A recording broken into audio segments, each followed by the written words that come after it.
হৰে কৃষ্ণ। আজি আমি এটা বিষয় আলোচনা কৰিবলৈ লৈছোঁ, খুবেই গুৰুত্বপূৰ্ণ বিষয়। সেইটো হৈছে অক্ষয় তৃতীয়াৰ বিষয়ে। আপোনালোকে শুনি থাকিব যে অক্ষয় তৃতীয়াৰ বিষয়ে বিভিন্ন জেগাত ইউটিউবতো পাব বা ক'ৰবাত পাইছে। সেইটো বহাগ মাহৰ শুক্লপক্ষৰ তৃতীয়া তিথিটোক অক্ষয় তৃতীয়া হিচাপে ধৰা হয়। তো ইয়াৰ মাহাত্ম্যবিলাক ইমান কি বেছি আছেনো, কিয়নো এই অক্ষয় তৃতীয়াটোত বিভিন্ন ভাল কামবিলাক কৰিব লাগে, কিছুমান কাম কৰিব নালাগে, কিছুমান কৰিব লাগে। তো সেইটো মাহাত্ম্য কিনো সেইটো বিষয়ে আলোচনা কৰি আহকচোন। তো অক্ষয় তৃতীয়াটো হৈছে একচুৱেলি এই তিথিটো, এই দিনটো এই দিনটোতেই সত্যযুগৰ আৰম্ভণি হৈছিল, প্ৰাৰম্ভ। সত্যযুগ এই তিথিৰ প্ৰাৰম্ভ হৈছিল। সত্য দেতা দাপৰ কলি যেনেকৈ সত্যযুগৰ আৰম্ভ হৈছিল বুলি কয়। আৰু এই দিনটোতেই, এই তিথিটোতেই এই দিনটোতেই ভগীৰথে তেওঁৰ পূৰ্বপুৰুষক উদ্ধাৰ কৰিবৰ কাৰণে গংগাক এই মৰ্ত্যলোকলৈ আনয়ন কৰি আনিছিল। সেইকাৰণে ভাগীৰথী বুলি কয়। আৰু এই তিথিতেই দ্ৰৌপদীৰ বস্ত্ৰহৰণৰ দিনটো যে এই তিথিটোতেই হৈছিলে, ভগৱান দ্ৰৌপদীক ৰক্ষা কৰিছিলে। যি দ্ৰৌপদীক দুঃশাসনে বস্ত্ৰহৰণ কৰিবলৈ চেষ্টা কৰিছিল আৰু সকলোৰে ওচৰত তেওঁৰ পাঁচপতিৰ ওচৰত সহায় ভিক্ষা কৰিও তেওঁ কি হৈছিল, তেওঁ লাভৱান হোৱা নাছিল। তেওঁলোকে মাথা তললৈ কৰি দিছিলে। তেতিয়া তেওঁ গোবিন্দক স্মৰণ কৰিছিলে। ভগৱানে সেই দ্ৰৌপদীক বস্ত্ৰহৰণত হাজাৰ হাজাৰ শাৰী তেওঁ ছাপ্লাই দি আছিল। শাৰী শেষে নহয়। ইয়াৰ পিছত এটা কাৰণ আছিলে, যেতিয়া উল্লেখ আছে, যেতিয়া শিশুপালক মাৰিবৰ কাৰণে শিশুপালে যেতিয়া নিন্দা কৰিছিলে ভগৱানৰ, তেতিয়া শিশুপালক মাৰিবৰ কাৰণে কি কৰিছিলে, ভগৱান কৃষ্ণই সুদৰ্শন চক্ৰটো ধাৰণ কৰিছিলে। সুদৰ্শন চক্ৰটো ধাৰণ কৰিছিলে, তেতিয়া এই অকণমান বোলে হাতত কাটিছিলে আঙুলিটোত। তেতিয়া দ্ৰৌপদীয়ে লগে লগে তেওঁ শাৰী ফালি পিনে সেই আঙুলিত বান্ধি দিছিল। তেতিয়া তেওঁ কৈছিল যে এই কাপোৰখনত যিমান সূতা আছে, সেইটো প্ৰতিডাল সূতাৰে মই তোমাৰ ঋণ শোধ কৰিম, এনেকৈ কথা দিছিলে। সেই অকণমান সেৱাটোৱে ভগৱানে বহুত ডাঙৰ কৰি লৈছিলে আৰু সেইটো দ্ৰৌপদী বস্ত্ৰহৰণ নোহোৱাত তেওঁ কৰিছিলে, ৰক্ষা কৰিছিলে। তো তেনেকৈ আৰু আছে, এই অক্ষয় তৃতীয়া দিনটোতেই কি হৈছিলে, সুদামাই ভগৱান কৃষ্ণৰ লগত সাক্ষাৎ কৰিবলৈ গৈছিলে। তাত লগ পাইছিলে, কৃষ্ণ আৰু সুদামাৰ মিলন হৈছিলে সেই তিথিটোত। যি তিথিত ভগৱান কৃষ্ণই নিজে সুদামাক আনি পিনে তেওঁ সোণৰ পালেঙত বহুৱাইছিলে।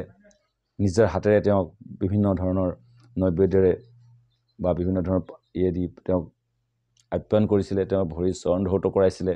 সেই চৰণ ধৌত কৰা পানী তেওঁ নিজে পান কৰিছিলে, মূৰত দিছিলে, তেওঁ সকলোকে দিছিলে। তেনেকুৱা এজন বৈষ্ণৱৰ ভক্তৰ সেৱা তেওঁ নিজে কৰি দেখুৱাইছিলে। তো এই তিথিত খুব গুৰুত্বপূৰ্ণ। সেইকাৰণে আৰু বহুতো আছে। তো সেইকাৰণে এই তিথিটোত আমি কি কৰিব লাগে, কিছুমান কৰণীয় কাম আছে। যেনেকৈ বহুতে এইটো হাল খাটা বুলি কয়, ব্যৱসায় বাণিজ্য যিসকলে কৰে, সেই তিথিটোত তেওঁলোকে সেইদিনাখনিৰ পৰা নতুনকৈ ধাৰ বাকী দিবলৈ আৰম্ভ কৰে। আগৰখিনি সেইখিনি শেষ কৰি দিয়ে। আৰু সেইকাৰণে এই তিথিটোত বহুত শাস্ত্ৰত বহুত কিবা কিবি আছে। বিশেষকৈ ভগৱানৰ সেৱা কৰিব লাগে। নামটোৱে অক্ষয় তৃতীয়া। অক্ষয় তৃতীয়া যি কৰিবা তুমি অক্ষয় হৈ থাকিব।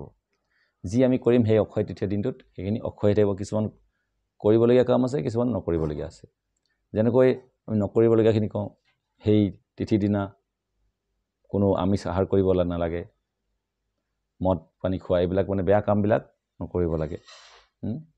সেইদিনাখন কি কৰিব লাগে, ভগৱানৰ বেছিকৈ ভক্তি কৰিব লাগে। গোটেই দিনটো ভগৱানৰ ভক্তি কৰিব, বৈষ্ণৱৰ সেৱা কৰিব, ভাগৱত অধ্যয়ন কৰিব। কাৰণ ভাগৱত আৰু ভগৱান অভিন্ন।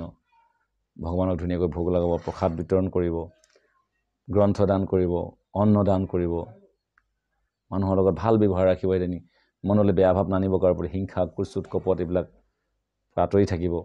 সেই দিনটো খুব ভালদৰে উদযাপন কৰিব লাগে। তেতিয়া কি হ'ব, আমাৰ ভগৱানৰ কৃপা লাভ কৰিব পাৰিম, অক্ষয়। তেতিয়া যি কৰিবা সেইটো অক্ষয় হৈ থাকি যাব। সেইকাৰণে এইখিনি কৰিব। আৰু নকৰিবলগীয়াখিনিতো গম পালোৱেই যে এইখিনি যিখিনি আমাৰ ভক্তি জীৱনৰ প্ৰতিকূল, সেইখিনি নকৰিব। বিশেষকৈ পৰনিন্দা, পৰচৰ্চা, এইবিলাক যিবিলাক ভক্তিৰ প্ৰতিকূল হয়, সেইবিলাকৰ পৰা আঁতৰি থাকিব। তো এইটো অক্ষয় তৃতীয়া দিনটো আহিছে অহা 10 মে'। এই বছৰৰ 2024 চনৰ 10 মে' দিন হৈছে অক্ষয় তৃতীয়া। সেইদিনাখনি আপোনালোকে কৰিব।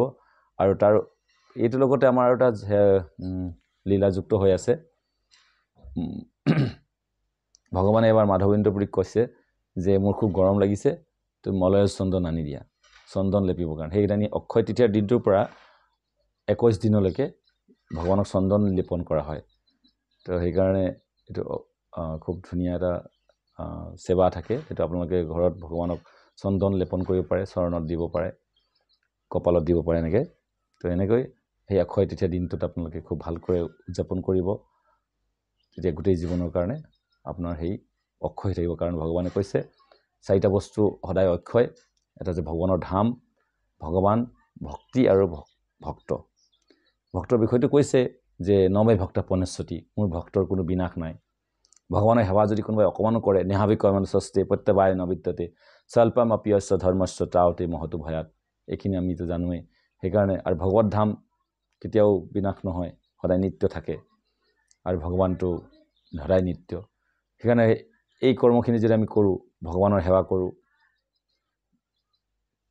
তেতিয়াহ'লে সেইখিনি আমাৰ অক্ষয় হৈ থাকিব সেইকাৰণে আহক সেই অক্ষয় তৃতীয়া দিনটো ভালকৈ পালন কৰোঁ বুলি সংকল্পবদ্ধ হওঁ আৰু নিজৰ জীৱনটোক ধুনীয়াকৈ ভগৱানৰ সেৱা পূজা কৰি আগবঢ়াই লৈ যাওক এইখিনিয়ে ক'লোঁ হৰে কৃষ্ণ ধন্যবাদ